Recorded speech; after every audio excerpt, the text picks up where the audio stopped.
মাদ্রাসার এই ছুটির সময়গুলো যেন এক শান্ত সুন্দর গল্প। খুব যত্ন নিয়ে ইস্ত্রি করা সাদা পাঞ্জাবিটা ঠিক যেন মনের ভিতরের পরিষ্কার শান্তির ছবি। সব কাজ শেষে বন্ধুরা মিলে একসাথে হাঁটছে, তাদের হেঁটে যাওয়া ছাপ, এই সবুজ মাঠ আর পথ সবই যেন আজ ধীরে ধীরে বিদায় জানাচ্ছে। ব্যাগ গুছানোর তাড়াহুড়াটাও আজ খুব কাছের মনে হচ্ছে। এতদিনের চেনা সাথীদের ছেড়ে যাওয়ার একটু দুঃখ হয়তো এই ব্যস্ততার আড়ালেই রয়েছে।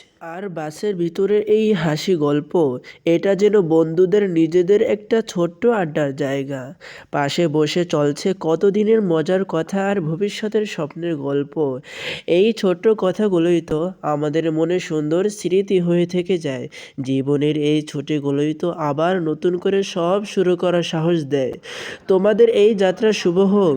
দেখা হবে খুব তাড়াতাড়ি আমাদের এই প্রিয় জামিয়ার মাঠে, নতুন আলো আর নতুন আশা নিয়ে। আল্লাহ তোমাদের ভালো রাখুন।